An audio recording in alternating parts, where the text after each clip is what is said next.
사무엘하 7장의 말씀을 가지고 누가 집을 세우는가? 누가 집을 세우는가? 참 우리 인간에게 있어서 의식주가 중요하죠. 뭡니까? 그래서 먹고 입고 자고 하는 그 모든 것들이 중요합니다. 그 하늘나라에서도 마찬가지입니다. 거룩한 세마포옷을 입지 못하면 하늘나라에 갈 수 없는 것이고 입는 것이죠. 그리고 우리가 이 땅에 살면서 당신의 생명의 떡인 말씀의 떡을 먹지 못하면 그 정에 시들어서 죽어버리죠. 그리고 생명의 물을 마시지 못하면 영원한 갈증 때문에 먹어도 마셔도 목마르는 인생, 불행한 인생으로 살아갈 수밖에 없는 것이고, 그리고 우리가 거할 처소가 없다면 뭡니까? 우리가 풍전오수가야 되는 그런 거지 같은 인생을 살아가지만 우리가 장차 거할 처소가 있고 우리의 집이 있다면, 그리고 우리를 기다리는 아버지가 계시고 또 우리 주 예수님이 계신 그곳에 우리가 거할 처소가 있다면 그보다 더 안정을 누릴 수가 없는 것입니다. 많은 사람들이 인생을 살아가면서 불안 속에 살아가죠. 내일 어떻게 될까? 또 내 미래는 어떻게 될까? 내가 지금 대학에 떨어지면 어떡할까? 나는 뭡니까? 막연한 어떤 불안감 속에서, 또는 어떤 병들어서 큰 병이 들어서 뭡니까? 내가 내면에 살지 못하면 어떨까? 라는 어떤 여러 가지 어떤 두려움과 불안 속에 살아가는 것이 인생입니다. 그러나 그 불안 속에서도 우리가 거할 처소가 있고 내가 갈 집이 있다는 것을 분명히 알게 되면 그 불안은 뭡니까?平안으로 바뀌어지게 되는 것입니다. 그렇기 때문에 오늘 우리 인생에서도 집을 지어야 되는데, 오늘로 찬송엔 뭡니까? 반석 위에 집을 짓는다고 하는 거죠. 사실 영적으로 보게 되면 반석으로 집을 짓는 반석도 예수 그리스도요. 내가 집을 짓는 것이 아닙니다. 여러분들의 인생에 집을 지을 수 있겠습니까? 내 마음대로 집을 짓는 것은 사실은 머리 위에 짓는 집과 같은 것으로서 헛되면 비가 오고 바람이 불면 이 무너지는 집이 되는 것이죠. 반석이신 그리스도의 터 위에서 복음 위에서 인생의 집을 짓고, 또 여러분의 인생의 집을 그리스도께서 지어갈 때에 그 아버지 예수 그리스도는 전문 직종이 뭐냐? 목수입니다. 목수. 이 땅에서도 아버지의 직업이, 예수님의 육신의 아버지의 직업이 목수였고, 그 아들 예수님도 이 땅에 계실 때에 목수 일을 하신 것이죠. 그렇기 때문에 예수님의 전공 직업이 목수입니다. 그렇기 때문에 집을 짓는 것은 목수에게 맡게 되는 것입니다. 그래서 예수님께서 여러분 인생의 집을 짓는다 이렇게 생각하시고, 그럴 때 이것이 무너지지 않는 거구나. 이것이 뭡니까? 우리 주님께서 이 땅에 오셔서 지도 선택도 잘 하셨다라는 것을 알아야 돼요. 예수 그리스도는 목수일 뿐만 아니라 양을 지키려는 선한 목자이고, 뭡니까? 그분을 피할 바이시고 그분은 반석이라고. 그러니까 예수 그리스도는 우리 모든 인생에서 어느 한 부분이 아니라 전체입니다. 내 모든 것 되시는 우리 주여. 그것을 우리가 알게 되면 예수 그리스도를 내가 얼마나 누리는가. 여러분, 그 분량은 우주보다 큰 분량이기 때문에 그것을 오늘 진리 안에서 우리가 만나길 원합니다. 오늘 이 사무엘하 7장에서 우리가 느끼는 것은 이 다윗이 하나님의 은혜에 감사해서 하나님의 집을 짓겠다고 이제 종교적 열심을 가지고 그렇게 선지자 나단에게 이야기를 하는 것입니다. 나는 이렇게 편안한 좋은 백향목집에 그렇게 거하는데 하나님의 언약궤는 저 휘장 아래에 놓여 있어서 마음이 아프다. 하나님을 사랑하는 마음이 그렇게 뭡니까? 집을 지어드리고 싶은 그런 마음으로 이렇게 나오는 것입니다. 결론적으로 말하자면 사무엘하에서 다윗이 말하는 그 소원은 하나님께서 허락하지 않고, 집을 짓는 것은 네가 짓는 것이 아니다, 내가 짓는 것이라는 것을 다윗을 통해서 이야기를 하는 것입니다. 그래서 오늘 이 말씀을 가지고 은혜를 나눌 때에 영적인 깊은 것을 우리가 알아갈 겁니다. 사무엘하 7장 1절에 보게 되면 이 사무엘의 저자는 다윗이 이 모든 주위의 원수를 무찔렀다고 말하지 않고, 다윗과 그 용사들이 원수들을 무찔렀다고 않고, 누가? 여호와 하나님께서 주위의 모든 원수들을 다 무찔렀다고 기록하고 있다는 것입니다. 이게 굉장히 중요한 거죠. 인생의 길을 달려가는 많은 사람들이 다 자기가 스스로 노력해서 자기의 열심으로 이 모든 것을 이루었다고 말합니다. 그래서 뭡니까? 자기 이름을 내는 일에 골몰하는 것입니다. 그래서 나오는 사자성은 자수성가 그렇게 얘기하죠. 그래서 자수성가에 되면 그 사람을 칭송하고 그 사람에 대해서 이름을 높이고 그의 박수를 쳐주고 그래서 뭡니까? 인간을 높이는 것이 세상의 영웅담이죠. 그리고 뭡니까? 세상의 이야기들입니다. 그런데 우리가 그리스도 안에 있는 거듭난 사람들은 그렇게 말하지 않습니다.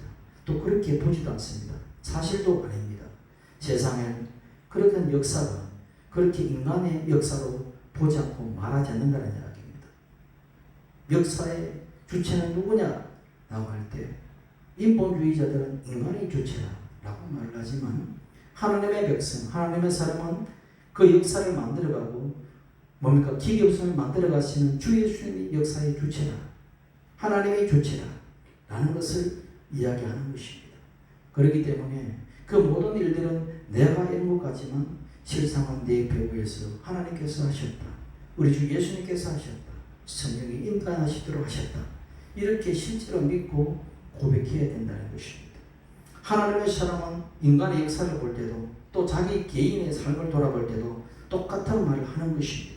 세상의 사람들은 세상의 말을 하고 하나님의 사람들은 하나님의 말을 하는 것입니다. 하나님의 말을 하는 사람은 어떤 말을 하는 것인가? 내 모든 것이 하나님께서 결국 하셨고 하나님께서 그 뜻을 이루셨다고 합니다. 누구를 통하여? 내 안에서, 내 가정을 통해서, 내 교회를 통해서, 내 민족을 통해서, 내 나라를 통해서 내가 한 것이 아니라 우리가 한 것이 아니라 주 하나님께서 하셨다. 그래서 당신 뜻이 이 땅에서 이루어졌다라고 고백하는 거죠. 그것이 뭡니까? 하나님의 사람들이 일치된 말이라는 것입니다. 내 입에서 내가 했다는 말이 나오면 하나님의 백성의 말이 아니라 세상에 속한 말을 하는 자로서 주여 내 혀가 할례받기를 원합니다 라는 기도가 나와야 되는 것입니다. 그래서 내가 나된 것은 모든 것이 하나님의 은혜다 이렇게 말하는 거예요. 이것은 사도 바울이 그렇게 고백했고 어거스틴이 고백했고 루터가 고백했고 수많은 오늘 현대의 목회자들이 그렇게 고백하고 조영기 목사도 그렇게 고백하셨고 저도 그렇게 믿고 고백하고 있는 사람 중에 한 사람인 것입니다. 하나님의 사람이 이렇게 고백하려면 어떤 자기의 겸손과 겸양의 이야기가 아닌 것입니다. 왜? 사실이 그렇기 때문에. 그것은 팩트이기 때문에. 그래서 그렇게 말하는 거예요. 성경에 이 인물의 다윗, 이 나오는 인물이 오늘 이 주인공인데 이 다윗이 과거에 돌아보면 소년 시절에 골리앗을 못 지르고 주변의 적들과 원수를 못 지르고 뭡니까? 그 모든 수고가 모두 다윗과 어떤 용사들의 열심으로 보이지만 영안에서 보게 되면 여호와 하나님의 그 뜻이 그를 통하여 이루셨다. 이것이 뭡니까? 요약해 가는 것입니다.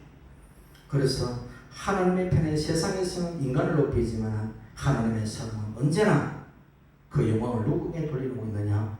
주 하나님께 돌리고 있는 것입니다. 주 예수께 돌리고 있는 것입니다. 성경을 그렇게 말하고 있는 것입니다. 그래서 세상은 인생이 그래서 우리가 아이들에게 어린 주일학교 아이들에게 다윗의 이야기, 다윗과 골리앗 이야기, 뭡니까 다니엘 이야기 매일 이야기하면서 그렇게 용감했다, 그렇게 지혜로워 솔로몬 이야기하면서 지혜로웠다, 그리고 다니엘처럼 지조가 있었다, 너희도 그렇게 살아야 된다. 그렇게 해서 뭡니까 이 세상의 영웅들처럼 그렇게 본받아라라고 하는 것이 오늘날 옛날 교육이었죠. 그 잘못된 교육이죠. 그렇게 본받고 싶으면 다 본받아서 다 영웅이 됐어야 되고 다 지혜자가 되는 것입니다. 사람은 본받아가 되는 것이 아니라 그 영이 들어와서 그 영이 지배를 당할 때 세상의 영이 들어오면 세상의 영이 나를 지배하고 하나님의 영이 오시면 하나님의 영과 내가 동감을 하면 하나님의 사람이 되는 것입니다. 마귀의 씨가 들면 마귀 죄가 하는 것이고 하나님의 씨가 곧 들어오시면 거룩한 삶을 살게 되는 것입니다. 그렇기 때문에 내가 본받아서 되는 것이 아니라 생명의 씨가 내 안에 들어왔느냐 아니면 세상의 씨가 나에게 움트고 있느냐 이 차이라는 것을 알아야 되는 것입니다. 그래서 우리는 어떤 다윗이나 솔로몬이나 다니엘이나 유명한 모세나 그런 영웅의 이야기를 들을 이유도 없고 들어서 뭡니까 본받을 이유도 없습니다. 그 모든 배후에 계신 여호와 하나님께서 그들을 통해 어떻게 말씀하시고 어떻게 행하셨고 그들을 통해서 어떻게 하나님을 응받으셨느냐. 우리도 그들 중에 그런 자와처럼 큰 일은 하지 않지만 내 삶은 작은 삶 속에서 나의 어떤 주변에서 하나님 왕의 나를 통해서 어떻게 드러날까 그것이 나의 기도의 제목이 되어야 되는 것입니다. 그러면 모세보다 괜찮은 사람이고 다니엘보다도 괜찮은 사람이 되는 것입니다. 그래서 내 생각 속에서 그렇구나. 나의 그 모든 열심을 통하여 내가 이뤘다고 말하지 않고 하나님의 그 열심이 내 안에서 역사하셔서 그것이 나의 열심으로 나타났고 그렇게 하셨다라는 그런 말들이 우리 예가순복음교회뿐만 아니라 모든 성도들 입에서 나와야 되는 것입니다. 우리가 신들의 이야기를 많이 보죠. 여러 민족, 여러 국가들에 보면 자기 나름대로의 시조에 대한 어떤 이야기, 그리고 신화에 대한 이야기, 우리 대한민국, 우리 이 땅에도 한반도 당군 신화에 대한 이야기, 그리고 히랍에서도 히랍 신화, 그리스 신화의 이야기가 참 재미있는 것들이 많죠. 그러나 세상 사람들이 지어낸 그 신화들 속에는 정말 그 신화 속에서 무엇이 보이느냐? 하나님의 거룩함과 그 신들의 거룩함과 그 신들의 사랑을 보이는 것이 아니라 그 신들 속에 하나같이 포악하고 탐욕으로 넘쳐나고 배신하고 그렇게 찌들어가는 그 신들의 모습 속에서 신들의 전쟁, 그것을 보면서 뭘 번역했냐? 바로 타락한 인생의 그런 모습들을 그 신들의 모습 속에서 표현하고 있다. 사실은 그리스 신화라든지 이야기를 하는 것은 신들의 이야기가 아니라 그 신들의 이야기를 통하여 누구의 얘기를 하고 싶어 하는 것인가? 인간의 옛 속성, 인간의 옛 사람을 이야기하고 있는 것입니다. 그렇게 고발하고 있는 것입니다. 그러나 성경은 그 반대입니다. 성경은 사람들의 이야기를 하고 있고 인간의 이야기를 모두가 담고 있지만 그 인간과 사람의 이야기 속에서 누가 나타나느냐? 거룩한 하나님의 말씀이 나타나고 하나님의 뜻이 나타나고 그리고 하나님의 그 주권의 역사가 나타나고 그래서 그 모든 상황 속에서 사람이 드러나는 것이 아니라 결국은 하나님이 드러나고 주 예수께서 드러나는 모든 것이 그렇게 드러나는 것이 성경이라는 것입니다. 그래서 뭡니까? 인간이 만든 그런 신화의 이야기와 하나님께서 직접 영으로서 내려간 성경은 전혀 180도 다른 이야기입니다. 그래서 여러분, 인간이 아무리 돈이 많고 권력이 많고 모든 것을 다 가져도 하나님이 도우시지 않고 하나님이 도우시지 않으면 어떻게 되느냐? 주변의 모든 원수들을 인하여 그들이 평안을 누릴 수 있을까요? 평안을 누릴 수가 없는 것입니다. 그건 결단코 평안을 누릴 수 없는 것입니다. 돈이 아무리 자기가 많아도 주변에 그를 둘러싼 사람들이 자기꾼들이 득실거리고 저 사람을 통해서 어떻게 빼먹을까 하는 그런 어떤 마인드를 가진 사람들 득실거리고 있다면 그 사람이 행복하겠습니까? 돈 때문에 그는 평안이 아니라 불안을 느끼고 살아가야 되고 언제 도둑놈이 언제 강도가 언제 사기꾼이 내 이것을 빼앗아갈까 두려움에 떠는 그런 불안에 떠는 삶을 살게 되는 것입니다. 또 아무리 권력이 정점에 올라가고 대통령이 자리에 있고 왕의 자리에 있더라도 그 주변에 정적들이 덕실거리고 있다면 겉으로는 웃음을 짓고 겉으로는 아름다운 소리를 하고 있지만 그 속에는 그 자리를 호시탐탐 노리는 그런 무리들이 있다면 그 권력 때문에 그는 한시간도 편안한 잠을 잘 수가 없는 것입니다. 왜? 호랑이 등에 올라탄 그런 모습, 그것이 권력자들의 모습이죠. 내가 내리고 싶어도 내가 내려서 호랑이 등에서 내려서 좀 쉬고 싶어도 내리는 그 순간 호랑이가 그를 잡아먹기 때문에 내려올 수가 없는 것입니다. 그래서 끝없이 권력을 정치하고 또 정치하고 정치해서 죽을 때까지 권력을 놓지 않으려고 하는 것이 사람의 속성인 거예요. 왜 그럴까? 그것은 불안 때문에 그런 것입니다. 그렇기 때문에 우리가 인생에 살아갈 때 무엇을 가지는 것이 중요한 것이 아니라 어떻게 행복하느냐가 중요하죠. 가지는 것도 왜 가지고 행복하기 위해서 가지는데 가져서 불행가 되면 안 가지는 것이 행복한 것입니다. 그래서 하나님 안에서 받는 모든 것은 복이 되고 행복이 되지만 하나님 없이 받는 그 모든 것들은 어떻게 보면 지향이 될 수 있고 내 마음의 병이 될 수 있다는 것.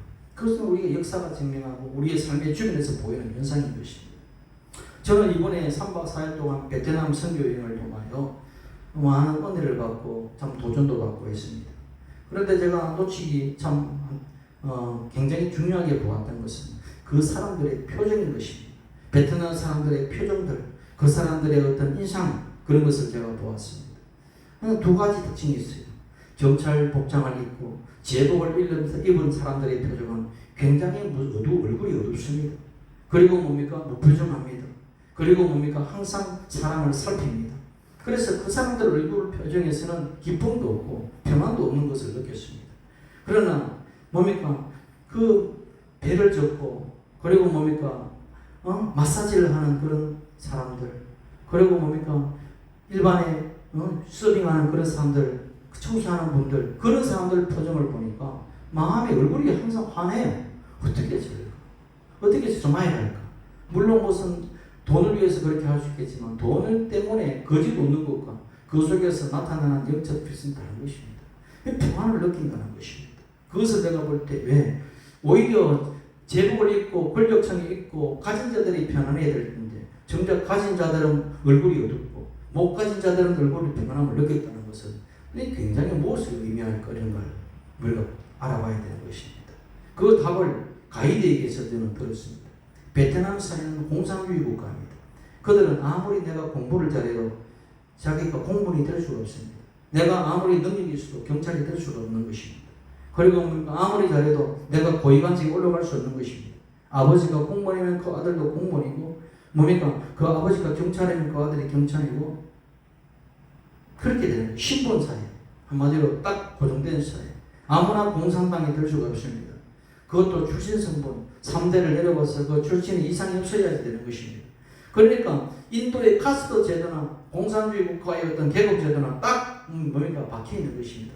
거기서 더 탈출할 수 있는 그런 꽉 막힌 그런 사회, 그런 구조 속에서 내가 백성들이 이건 더 이상 불공평해서 못 살겠다라고 데모를 하고 뭡니까? 노사분별을 하는 것 허용될 것 같습니까?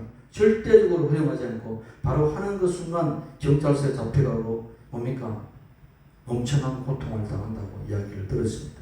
그렇기 때문에 거기에서는 데모도 있을 수 없고 뭡니까? 노사분별은 꿈도 꿀 수 없는 그런 나라라는 것. 그것이 뭡니까? 억압이라는 것입니다. 그런 억압은 왜 있는 것인가? 여러분 한번 생각해 보세요. 왜 사람을 억압하고 왜 백성을 억압하는 것? 떳떳하면 억압하겠습니까? 불안하기 때문에 억압하는 것이에요. 정통성이 결여된 정권이 들어설 때마다 백성들을 억압하는 거죠. 왜? 불안하기 때문에. 언제 나라의 국민들의 지지 속에서 올라온 것이 아니라 내 힘과 무력으로 내가 주먹으로 일어서서 이 권력을 잡으면 내보다 더 센 사람이 와서 나를 때려서 죽여버리면 있지 않을까. 그렇기 때문에 늘 불안한 것입니다. 불안하기 때문에 백성을 억압하게 되는 것이고 단속하게 되는 것이고 마찬가지입니다. 사회가 불안하면 불안할수록 법이 많아진다 적어진다? 많아지게 되어 있습니다. 법이 많다는 것은 그만큼 사회가 불안한 것입니다. 반증하는 것입니다. 법이 적다는 것은 그 사회가 그만큼 안정되어 있다고 보면 되는 것입니다. 고조선시대에 법이 많았습니까? 법이 별로 없었습니다. 그러나 국가가 세워지고 민주주의 개념이 들어서는 순간부터 엄청난 법들이 생겨나게 되는 거죠. 왜? 그만큼 불안하기 때문에 그런 것입니다. 그래서 사회가 불안하게 되면 자유를 억압하게 되는 것입니다. 그렇지 않습니까? 자유를 억압하게 돼요. 그러니까 그리스도 안에서 자유가 있는데 모든 법을 통해 통제하는 것, 그리스도 안에 자유를 누리지 못하기 때문에 것입니다. 율법 안에 갇힌 자들 자유하겠습니까? 못 자유하는 것이죠. 옛날에 왕이 다스리고 무지한 계급 사이에 이 조선 땅, 우리나라도 마찬가지였습니까? 남존 요비 사상으로 찌들어 있고 유교적 고정관념이 찌들어져 있고 그리고 뭡니까 양방 상놈이라는 뭡니까 계급 사회가 딱 뭡니까 받쳐 있고 여자들에게는 공부 가르치지 않았고 그런 문명인들이 많았던 이 어둠의 조선 땅, 이 조선 땅이었지만은 그 억압의 땅이었지만은 그 속에 누가 왔습니까? 하나님의 종들로 통하여 이 땅에 복음이 들어가는 것입니다. 그리스도의 복음이 들어오니까 빛이 들어오는 것입니다. 그리스도가 가는 곳에는 빛이 들어오는 것입니다. 빛이 들어오니까 어둠이 물러가는 것입니다. 그리스도가 가는 곳에 자유가 넘쳐나는 것입니다. 그러니까 억압이 끊어지는 것입니다. 그리스도가 가는 곳에 뭡니까? 저주가 끊어지고 축복의 역사가 나타나는 것입니다. 그래서 오늘날 이 대한민국은 번영의 국가, 자유가 그나마 뭡니까? 통일되는 국가, 신분에 의해서 계급이 매어지는 사회가 아니라 언제든지 자기 노력에 의해서 내가 올라갈 수 있는 그런 사회적 구조, 그런 어떤 구조가 해방인 것입니다. 그래서 그리스도의 복음은 개인적 구원도 있지만은 더 나아가서 사회 구원, 국가 구원까지 연결되는 것입니다. 아시겠습니까? 그것이 진정한 자유와 해방인 것입니다. 그래서 베트남이라는 그 나라, 이제 공산주의 억압의 그 땅에 복음의 씨를 뿌리고 선교사들이 나가서 복음을 전하고 있기 때문에 이제 머지않아 그 땅도 그 모든 공산주의 영들이 떠나가고 자유와 번영의 나라가 될 것이다 라는 것을 저는 확신히 느끼고 있습니다. 그것을 믿음으로 기도하고 있고, 그래서 그 땅에 하나님의 나라가 나타난다. 왜? 그리스도가 가는 곳에 자유가 없을 수 없지 않습니까? 그리스도가 가는 곳에 복이 임할 수밖에 없는 것입니다. 그리스도가 가는 곳에 샬롬이 나타나게 되는 것입니다. 왜? 예수님이 가는 곳마다 형제들에게 제자들에게 뭐라고 합니까? 샬롬이라고 합니다. 평안하라. 예수님이 가는 곳에 평안합니다. 그러나 귀신이 들어가면 불안하죠. 요즘에 드라마 속에 드라마 속에도 굉장히 인기가 있다고 하는데, 악기가 오면은 사람들이 들들들 무서워하고 불안해요. 그러나 성령의 아름다운 그리스도의 영이 그리스도가 오시면 마음이 평안하죠. 있다는 것입니다. 그래서 하나님이 주위의 모든 원수를 무찌른 후에 비로소 우리에게 샬롬을 주신다. 샬롬은 내가 이루는 것이 아니라 누가 이루신다? 여호와 하나님이 이루신다. 누가 이루신다? 주 예수께서 이루신다. 왜? 주님이 계신 곳이 샬롬이고 주님이 없는 곳이 불안이라는 것입니다. 그래서 그렇게 되면은 이 사람이 평안하게 되면은 이제는 내 마음속에, 우리 인간 속의 마음에는 두 가지 마음이 생기는 것입니다. 하나는 뭡니까? 옛사람 속에서의 사울의 마음이 생기고, 또한 한 마음은 새 사람 안에서의 다윗의 마음이 생깁니다. 사울의 마음은 어떤 마음이냐? 이제 내가 평안하고 올라가니 내 나라를 세우자는 것입니다. 이제 하나님께서 나를 도우셔서 내가 이 자리에 섰지만은, 내가 사울이 왕이 되었지만은 이제 나는 하나님 나라를 세우는 것이 아니라 사울의 나라를 세우겠다. 하나님 나라를 세우는 것이 관심 없고 누구 나라? 박원종 나라 세우겠다. 이렇게 말하는 것입니다. 사울의 나라 세우겠다는 것입니다. 그때부터 망하는 것입니다. 그것이 옛사람 속에서 나타나는 것입니다. 처음에는 하나님 은혜로서 복을 받아서 잘 나가다가 나중에 교만해서 뭡니까? 자기 나라를 꿈꾸고 자기 꿈을 꿈꾸고 자기 뜻을 이루려고 하는 그 못된 습성이 있을 때에 하나님께서 그 사울을 피하여 버리는 것입니다. 복을 누리지 못하는 것입니다. 그리고 그 복은 스스로 자초하는 것입니다. 어떻게? 불안 정세 때문에. 왜? 내 안에 내 나라를 세우고자 할 때에, 내 나라를 세우고자 하는 그 마음이 움들 때에 내 안에는 온갖 욕심으로 인해서 마음의 평안이 끼어집니다. 내 마음에 자리 잡고 있던 샬롬은 없어지고 내 안에 탐욕으로 말미암아 불안 정세가 나타나게 되는 것입니다. 마침내 내 자리를 노리는 저 다윗이 나를 죽이지 않을까? 내 자리를 빼앗지 않을까? 나는 천천히고 저는 만만이라 하기 때문에 저 다윗이 나에게 뺏을 수 있는 것은 내 자리밖에 없다. 그러니까 내가 다윗을 죽여버려야 되겠다. 이제는 뭡니까? 내가 하나님의 은혜로 도우심을 받고 내가 이렇게 하나님의 은혜로 왔는데, 이제는 하나님은 모르겠다. 하나님의 뜻보다는 내 뜻을 세우겠다는 나의 옛 본성 사울의 기질이 막 나타나는 그런 마음이 심는 것입니다. 반면에 거듭난 사람 다윗의 마음이 내 안에서 작동되는 것입니다. 하나님의 나라를 이제는 내 나라가 아니라 이 이스라엘 땅에, 이 대한민국 땅에, 나의 가정에 이제 하나님의 나라를 원하는 것입니다. 하나님의 의와 평강이 희락이 넘치는 그런 나라가 세워지면 나는 뭡니까? 없어져도 좋다. 나는 그림자이기 때문에 그림자로 돌아가도 좋다.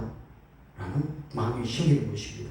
내를 구하는 것이 아니기 때문에 마음에 평안한 것입니다. 마음에 불안이 없는 것입니다. 내가 왕자리에 있는 것이 아니라 주님이 왕이고, 내 자리에 얼마든지 어떤 더 하나님의 사람이 와서 이 자리를 앉으면 그것이 나에게 기쁨이 되는 것입니다. 오늘 교회가 왜 타락하느냐? 그것이 내 자리라고 생각하기 때문에 되는 것입니다. 큰 교회를 이루어서 뭡니까? 그 자리에 섰을 때 왕노릇 하게 되면 그 왕노릇을 하고 자기 자식들을 물려주려고 하는 그 욕망 때문에 이미 사울이 되어버리는 것입니다. 그러나 내 교회의 주인은 우리 주 예수님이고 우리 주 성령이 주인이라면 나보다 더 능력있고 나보다 더 거룩하고 나보다 더 하나님을 사랑하는 사람이 있다면 그 사람이 와서 이 교회의 담임 목사로 세워지는 것, 내 그것이 어찌 기쁘지 않을까? 라는 그런 마음으로 들어설 수밖에 없는 것입니다. 그런 사람에게 마음에 평안이 있는 것이고 샬롬이 있는 것입니다. 그렇기 때문에 우리 안에는 어떤 마음이 있느냐? 옛 사람의 사울이 있느냐? 새 사람이 다윗의 마음이 있느냐? 돌아보고 주여 사울은 사라지게 하여 주시고 다윗이 나에게 강성하게 하옵소서, 그렇게 기도해 나가야 되는 것입니다. 하나님의 나라는 의와 평강이 희락이 있을 때에, 그래서 우리 속에는 또 다른 종교적 열심이 또 들었습니다. 그 종교적 열심이 자칫하면은 뭡니까? 기도하자, 돈 내자, 교회 짓자 이렇게 되는 것입니다. 교회 짓자가 본질이 아닌 것이죠. 교회를 지을 수 있는 것은 인간이 아니라 예수 그리스도만이 교회를 지을 수 있는 것이고, 우리 인간은 기껏해야 교회들을 위해서 건물 하나 짓자 이 정도 되는 것이죠. 그렇기 때문에 많은 사람들이 하나님에 대한 열심을 뭡니까? 어떤 건물을 지으려고 열심히 노력하는 것입니다. 그래서 뭡니까? 열심히 짓다 보면 그 건물의 화력 속에 하나님이 계시겠지. 하나님을 위해서가 아니라 자신을 위해서죠. 하나님을 위해서가 아니라 뭡니까? 사람들의 편의를 위해서죠. 말은 바로 하자는 거예요. 하나님은 어느 건물에 갇히는 분이 차지하는지 아십니까? 그래서 다윗을 통하여 뭐라고 말씀하시느냐? 너의 열심은 내가 인정하지만은 내가 너 하나님의 집을 짓는 것을 내가 허락지 아니한다. 그것은 나의 뜻이 아니다. 너가 그렇게 하나님을 짓게 세우겠다는 그 가령한 마음은 내가 받아라. 이런 말씀이죠. 하나님은 인간이 만드는 그런 백합목 집에 아무리 좋은 집이라도 기뻐하시겠습니까? 이 온 우주를 다 창조하신 하나님이 인간의 자그마한 손에서 보잘것없이 지은 그 집이 그렇게 좋을까요? 아무리 금은보화를 휘두르는 그런 집을 지었다 하더라도 하나님이 지으신 집에 비교할 수 없는 것이죠. 그런데 그런 것을 우리가 지어드리면 하나님이 기뻐하실까라고 하는 것입니다. 이것이 우리 인간편에서는 종교의 열심인 것입니다. 그것은 가인과 아벨의 제사와 같습니다. 가인의 제사가 무슨 우리 어릴 적에 농사를 지었기 때문에 쌀도 좋은 쌀 올리지 않고 허드렛 쌀을 올렸다. 그 허드렛 쌀을 올렸다는 말이 어디 있습니까? 아마 좋은 쌀을 올렸을 거예요. 최고 좋은 것을 가인도. 그리고 아벨도 토실토실한 제일 좋은 어린양도 올렸을 거예요. 그러나 하나님은 아벨의 제사를 받으시고 가인의 제사를 받지 않는다는 것입니다. 그러나 아벨은 찾아요. 가인은 잠잠합니다. 하나님은 아벨에게 이야기했습니까? 가인에게 이야기합니까? 하나님은 언제나 장자를 통해서 이야기했어요. 영적 장자를 이야기해요. 육의 장자를 이야기하는 것입니다. 하나님은 아벨을 장자로 세울 수 있겠지만 가인을 장자로 세웠어요. 그렇기 때문에 내 뜻에 의해서 제사도 드려야 되고 내가 원하는 것으로 제사를 해야 되고 진리 안에서 제사를 드리는 것을 받으시는 것이 나의 종교적 열심으로 내가 나의 어떤 것으로 내가 보기에 좋은 것으로 올려드린다고 해서 그것이 하나님께서 기뻐 받으시는 것. 부모를 공양해도 마찬가지입니다. 효도가 뭔가 그 부모가 기뻐하는 것을 해드릴 때 효도이지. 부모가 무엇을 좋아하는지 나는 고기를 좋아하는데 야채 드리고 야채 좋아하는데 고기 드리고 나는 뭡니까 미국 좋아하는데 뭡니까 저 아프리카 보내버리고 이렇게 되면은 이 효도가 내 마음대로 하는 것은 그건 자기 스스로가 하는 것이고 진정한 효도는 그 부모의 마음에 맞게끔 뭡니까 맞추어가는 것이죠. 그런 것처럼 진리에 하나님을 섬기는 것도 그런 것입니다. 인간의 수준에서 그렇게 많이 하는 것은 우리 인간의 생각이지 하나님의 생각은 아닙니다. 하나님의 생각은 집은 더 크고 원대한 집을 짓기를 원하시고 있는 것입니다. 그것이 우리 인간의 수준인 것입니다. 그래서 예수님께서 하나님께서 6절에 보게 되면 너희가 어찌하여 나를 백향목 집을 건축하지 않았느냐고 하느냐. 이스라엘 지파들 중에 어느 하나에게 내가 어찌하여 나를 위하여 백향목 집을 건축하지 않았냐고 내가 그렇게 집단들이 있느냐. 없다는 것이야. 오히려 그렇게 아름다운 신전을 짓는 것은 이방인들이 많아요. 이방 신들을 섬기는. 그래서 자기 이름을 위하여. 그래서 뭡니까? 권력자들의 특징이 가장 웅대하고 헤롯이 46년 동안 성전을 짓습니다. 예수님을 죽이려고 했던 그 헤롯이 왜? 자기의 정치적 과학을 과시하기 위해서. 왜? 유대인들의 마음을 사기 위해서. 에돔 족속이기 때문에 유대인들의 저 마음을 어떻게 하면 화심을 살까? 정치적 책략 때문에 그들은 성전을 중심이란 말이죠. 그래서 성전을 잘 세우면 저 유대인들의 마음을 얻을 수 있게. 그 정치인의 굉장히 많이 되죠. 그래서 40년 동안 아주 아름다운 성전을 짓잖아요. 그 이전에 스룹바벨의 성전은 형편없었습니다. 그런데 40년 동안 그렇게 지어놓고 그거 뭡니까? 화려하면 화려할수록 가짜가 많아요. 한번 보세요. 저기 돌아다니는 이단들 통일교 무소명 재단 하나님의 무슨 어머니 교회인가요? 보세요. 얼마나 아름답게 짓습니까? 그 지은 것이 하나님이 계십니까? 하나님의 교회라고 하나님이 계십니까? 없습니다. 그러니까 그렇게 짓는 것이 진짜 진정한 교회가 아니라는 걸 알아야 되는 것입니다. 사람들은 자기 인간 수준에서 삶장으로 생각해서 머물러 있는 것입니다. 집은 내가 하나님을 위해서 집을 짓는 것이 아니라 하나님이 나를 위해서 집을 짓는 것, 이것이 진리인 것입니다. 아시겠습니까? 그래서 여호와 하나님이 나를 위해서 우리 여러분들을 위해서 야 집을 짓는구나. 내 하나님을 위해서 내가 집을 지어 드리겠다는 것은 뭡니까? 그 종교적 열심인 것입니다. 내가 하나님을 위해서 집을 지어 드리겠다고 많은 성들의 뭡니까? 고의를 짜내서 사기를 쳐서 면제비를 팔아서 그렇게 지어진 그 교회 건물이 어디입니까? 바티칸 성당 아닙니까? 사람들의 눈물과 그 피로서 짜낸 거잖아요. 좋습니다. 그게 종교적 현실이었습니까? 내가 돈 많이 내면은 아무리 죄를 많이 지어도 다 면제가 되고 그래서 좋은 데 간다. 너 아버지 할아버지 지금 음부에서 고통당하고 있으니 너가 이 성전을 짓기 위해서 돈을 많이 내면은 그 할아버지 아버지도 천국 간다. 저 음부에서 그렇게 이야기하면서 뭡니까? 팔았던 거잖아요. 주기경들이 명목은 좋습니다. 성전 짓자는 것이죠.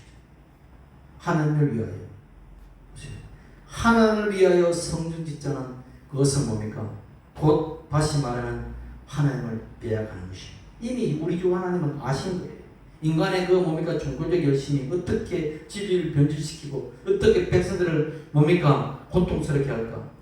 하나님은 백성들이 자유롭고 평화롭고 풍요롭게 사는 걸 원하시지 백성들이 주머니에서 돈 털어내어서 뭡니까? 그들의 고의를 짜내서 뭡니까? 그걸 만회내고 성전을 지으면 복받는다. 그렇게 사기를 치는 것은 허락하지 않는 것입니다. 그렇지 않습니까? 그렇게 아름답게 지었던 그런 수많은 교회 건물들이 지금 어떻게 되었습니까? 그렇게 돈을 많이 들여서 그렇게 헌신해서 지었다면 그 교회는 더 번창해서 복음화 되었어야죠. 그러나 그들이 그렇게 종교적 열심을 가지고 지었던 그 건물들은 지금은 관광객들이 와서 박물관입니다. 터키의 박물관이다. 이슬람 저기 한번 보세요. 저기 요르단 어느 쪽에 가보세요. 다 박물관으로 변해있지 거기에 예수 믿는 사람이 있는가? 돈벌이 장소가 되어 있습니다. 교회 건물은 인간이 지을 수 있어도 교회는 인간이 지을 수 없는 것입니다.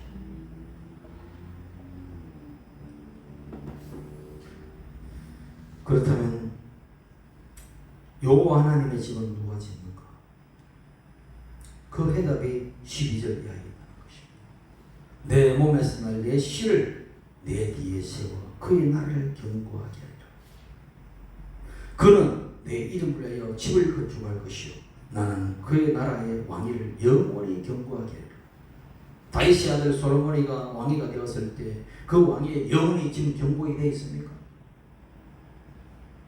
다윗의 아들 솔로몬이가 성전을 갖다가 건립하고 난 다음에 설립하고 난 다음에 그 성전이 지금 영원히 남아 있습니까? 아닙니다. 솔로몬이 세운 성전은 BC 586년 바벨론에 의해서 이미 다 파괴가 되어버렸습니다.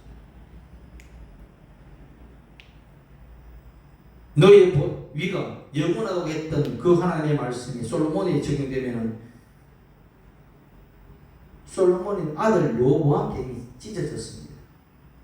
북쪽에 여로보암과 남쪽에 르호보암. 남북국 시대가 우리나라처럼 북한과 남한이 되는 것입니다. 성경이 거짓말하는 것입니까? 제가 말씀드리잖아요. 성경은 솔로몬의 이야기를 하는 것이 아니다. 솔로몬을 통하여 그리스도 이야기를 하고 있는 것입니다. 그 아들 이야기하고 있는 것입니다.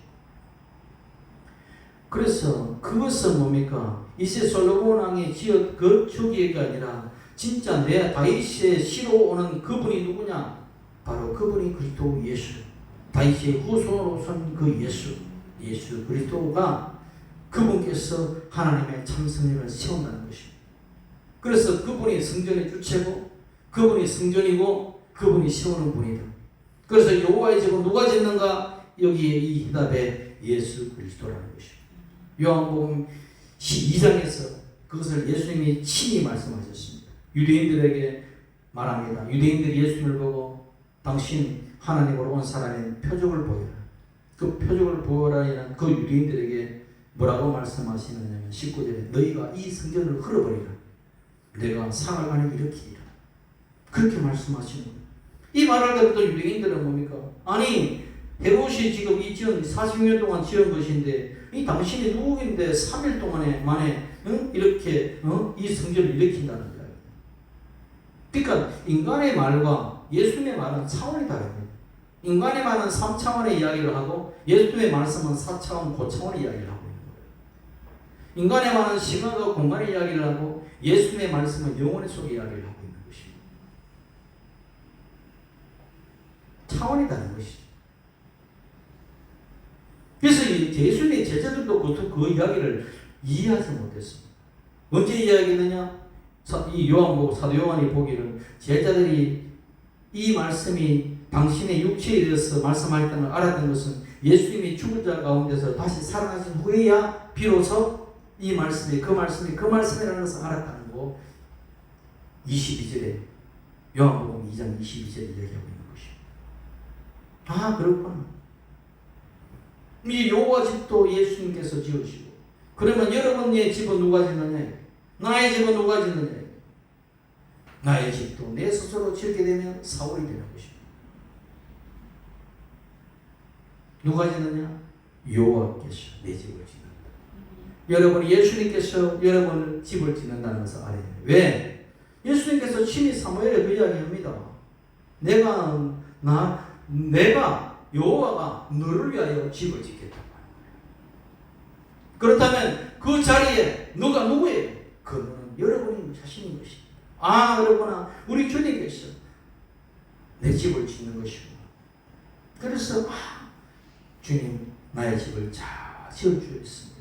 내 생각도 주님의 것으로 내 마음도 주님의 것이로 내 손과 발도 주님의 것이로 내 모든 일거수일투족이 주님의 것이 되어서 주님의 손과 발이 되고 그래서 당신께서 내 인생의 집을 지으소서 모든 것을 맡기겠나이다. 그렇게 기도하는 것입니다. 왜? 내가 지난 것은 엉망이 되지만 당신은 전복이 목소리이기 때문에 잘 지을 줄 믿습니다. 그래서 예수님은 집 짓는 곳에 지금 이 땅에서도 집을 짓고 하늘나라에서 가서도 집을 짓고 있잖아요. 내 거처를 예배하러 가. 누가 예배하러 갑니까? 예수님께서 우리 거처를 예배하러 가십니다. 거기서도 목술로 하시는 것이죠. 집을 짓는 법으로서. 그것이 천국 복음입니다. 아 그렇군요. 그러면 세 번째로 14절 하반절에 그가 만일 죄를 범하면 그가 예수님이라면 솔로몬은 당연히 죄를 지었지만 그 솔로몬이나 그에 대해서 그가 예수님이라고 대칭시키면 그가 죄를 범하면 내가 사람의 매와 인생의 책집으로 징계하려니와 그렇습니다. 그가 죄를 범했어요. 누가? 예수님이 죄를 범했죠. 어떻게 죄를 범했느냐? 우리의 죄를 그분이 뒤집어 썼기 때문에 죄를 범한 거죠. 그분은 죄가 없으시나 내 죄를 그분이 뒤집어 썼잖아요. 그렇기 때문에 그분이 죄를 지은 것이 되는 것입니다. 아시겠습니까? 죄가 없으시나 그분은 나에 대해서 내 죄를 내가 뒤집어 썼기 때문에 그분은 가인이 된 것입니다. 예수님은 아벨로서 죽은 것도 되지만 그분은 가인으로서 죽으셨습니다. 왜? 가인은 죄인입니다. 우리가 우리의 죄를 뒤집어 쓰고 죽으셨기 때문에 가인이 되어서 죽으셨고 그 죄를 죽으셨고 그래서 그 죄를 보면서 예수님께서는 40의 가만 매를 39대를 맞으시죠. 그리고 뭡니까? 인생의 33년의 고난의 채찍을 맞으시잖아요. 그렇게 뭡니까? 맞으신 분이 예수 그리스도. 그리고 마침내 십자가에서 성전을 세우시잖아요. 3일 만에 부활하시고 성전을 세우시고 그래서 예수님께서 십자가에 운명하시기 전에 뭐라고 이야기하셨냐? 내가 다 이루었다. 내가 다 집을 지었다는 것입니다. 여호와의 집도 짓고 여러분의 집도 다 지었다는 거예요. 아시겠습니까? 이것이 천국의 복음인 것입니다. 할렐루야가 됩니다. 그러니까 그렇구나. 이런 사무엘의 7장 이야기가 얼마나 중요한지 역대장 17장에도 똑같은 이야기가 그대로 나오고 있습니다. 그래서 이 다윗은 이 진리를 알고 난 다음에 시를 짓죠. 어떻게 시를 짓느냐? 시편 127편 1절에 뭐라고 합니까? 여호와께서 집을 세우지 아니하시면 세우는 자의 수고가 헛되며 야훼께서 성을 지키지 아니하시면 파수꾼의 깨어짐이 헛되도다. 그러니까 모든 것은 야훼께서 하시는구나. 누가 세우는구나? 야훼께서 하시는구나. 그리스도께서 하시는구나. 그리스도 안에서 내가 함께 집을 세워지는구나.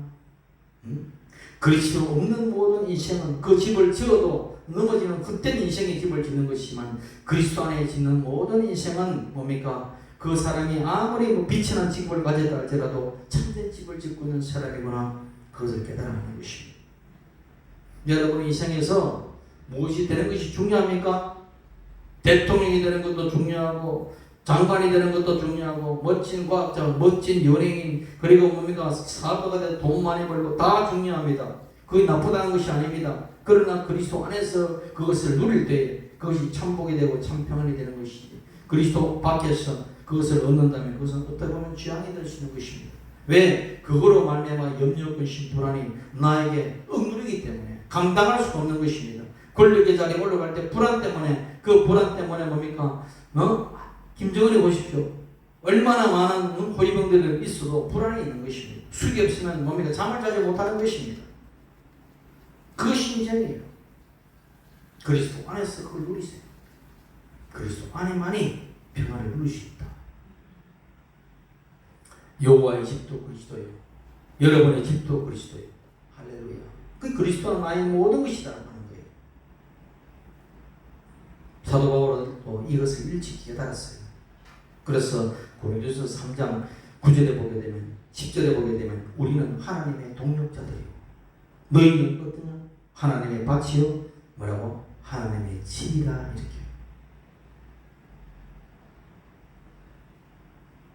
그래서 하나님의 집, 여호와의 집 누가 지느냐? 그 아들로 통하여 다윗의 그 아들로 통하여 세워지는 것입니다. 그렇다면 저와 여러분은 뭡니까? 성전인 것입니다. 그리스도 안에서 함께 지어졌기 때문에 고린도서 3장 16절에 너희가 하나님의 성전인 것과 하나님의 성령이 너희 안에 계시는 것을 알지 못하느냐? 내가 성전이라는 것입니다, 여러분. 왜? 그리스도께서 함께 하시고 그리스도께서 뭡니까?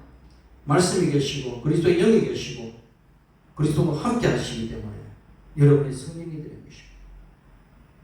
그렇다면 하나님의 성전으로 세워진 여러분들이 어떤 꿈을 꿔야 될 것인가? 그렇게 성전이냐면 어떤 꿈을 꾸어야 될 것인가? 자신의 꿈을 꿀 것인가? 하나님의 꿈을 꿀 것인가? 내 영으로 사는 것이 아니라 하나님의 영으로 사는 자는 하나님의 영을 꾸는 것입니다. 일찍이 창세기에 뭡니까? 요셉 이야기가 나. 꿈의 사람 요셉. 꿈의 사람 요셉이 자기 꿈을 꿨습니까? 내가 일찍부터 내가 권력의 국무총리가 애굽의 국무총리가 되리라. 내가 이렇게 스스로 자기가 꿈을 꿨습니까? 소년 때부터 그냥 하나님께서 꿈을 심어준 거잖아요. 볕단들이 보고 자기에게 절을 하고 하늘의 해와 달과 열한 별들이 자기에게 절을 하는 것을 뭡니까? 꿈을 꾸는 것입니다. 누가 꿈을 줬습니까? 하나님의 꿈을 주는 것입니다. 하나님의 꿈을 줬어. 그 꿈이 뭡니까? 받았어.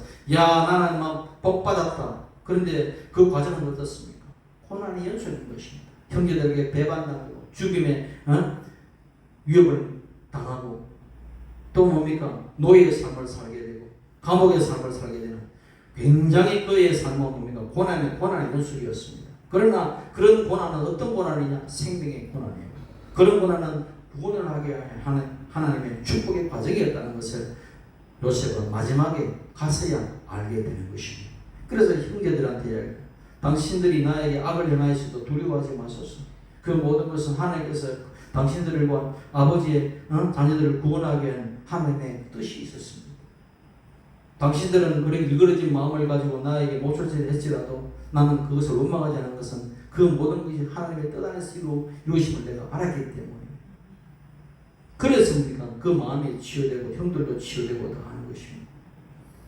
보세요. 하나님의 구원받은 자들은 언제나 남을 원망하지 않는 것입니다. 왜? 자기 고난을 뭡니까?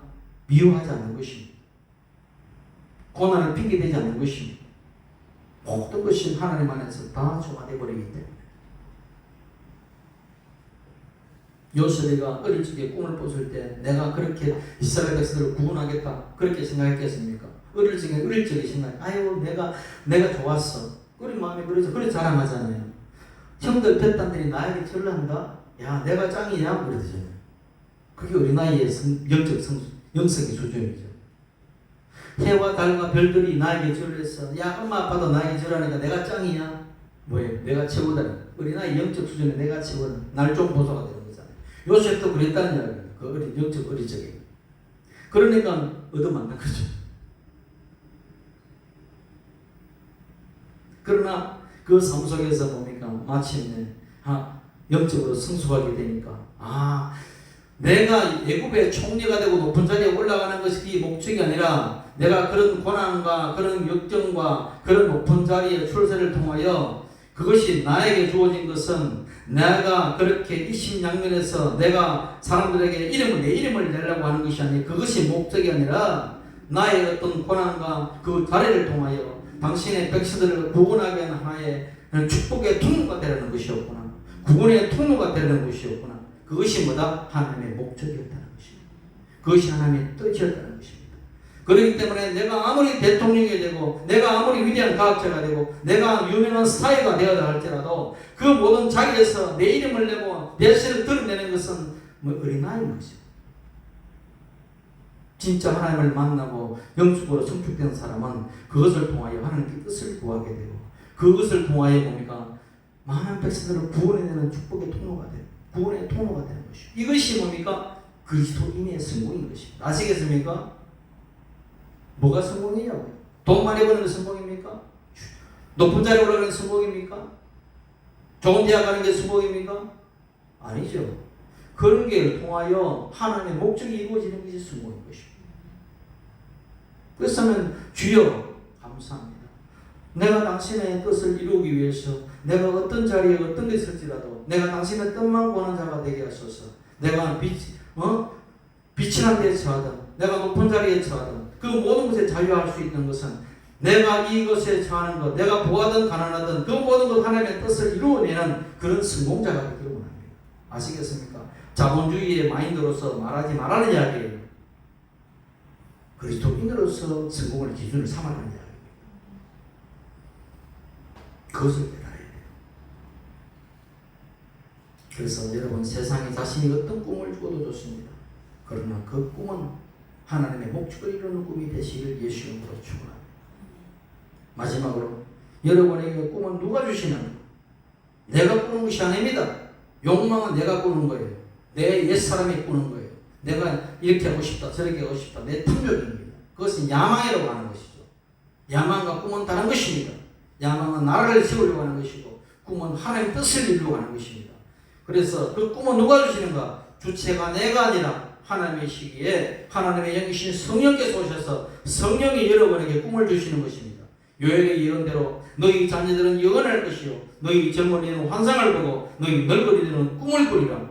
요엘이 그렇게 말하잖아요. 사도행전 2장 11절에 그렇게 얘기하잖아요.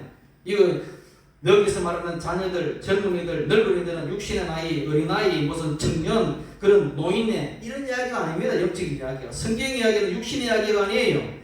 자녀들은 뭡니까? 영적인 어린아이를 이야기합니다. 젊은이들은 뭡니까? 영적인 성숙하고 있는 그 과정에 힘이 있는 그런 청년을 이야기합니다. 늙은이들은 뭡니까? 이제는 하나님의 신앙의 성숙 안에서 있는 자를 이야기하는 것입니다. 그렇기 때문에 그리스도 안에서 갓 태어난 하나님의 자녀들은 뭐예요? 하나님의 말씀을 뭡니까? 어떻게 예언하는 것입니다. 예언이 뭐예요? 점치는 것이 예언이 아니라 하나님의 말씀을 대언할 정도로 뭡니까? 배우는 과정이 있다는 얘기입니다. 하나님의 말씀을 듣는 자가 되었다는 것입니다. 하나님의 말씀이 무엇이라는 것을 알게 되는 나이라는 이야기입니다. 그래서 청년이 되고 젊은이가 되게 되면 환상을 보게 되는 것입니다. 영어로 말하면 비전인 것입니다.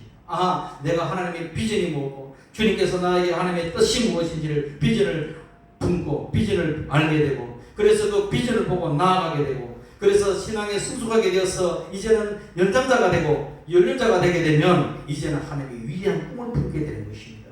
그 꿈을 품고 세상에 달려가게 되는 것입니다. 아시겠습니까? 그래서 뭡니까? 자녀가 나오는 것이고 젊은이가 나오는 것이고 늙은이가 나오는 그래서 하나님의 예언의 말씀을 받고 주님의 비전을 받고 이제 하나님의 꿈을 품고 가는 성숙한 그리스도인, 그것이 바로 생명의 그리스도인, 그것이 그리스도의 생명을 나눠주는 자, 그런 사람이 하나님이 말하는 성공자라 이야기하는 것입니다. 그런 자가 하나님의 뜻을 이루고 축복의 사람 이렇게 이야기하는 것입니다. 돈 많이 벌고 건강한 것이 축복이 아니라 하나님의 뜻을 이루는 자가 성공이고, 하나님의 뜻을 뭡니까? 나의 모든 삶을 통하여 하나님께서 영광 돌리게 하는 그 사람, 그것이 진정한 성공이라는 것. 제발 자본주의 근성에서 벗어나십시오. 사람들은 다 뭡니까? 세상의 혼탁한 철학 속에서 성공이 닥터려 살고 있지만 적어도 여러분만큼은, 우리만큼은 그런 자본주의의 천박한 철학 속에서 살지 말고 하나님의 그리스도인의 관점에서 성공과 실패를 바라보고, 헛된 인생, 헛된 집을 짓지 말고 너무 머지않은 영원한 집을 짓고 참된 인생, 실제적인 인생을 살아가고 많은 사람에게 행복을 전하고 행복을 이루어내는 그런 복된 자가 되기를 예수 이름으로 축원합니다. 기도합니다. 할렐루야. 우리 하나님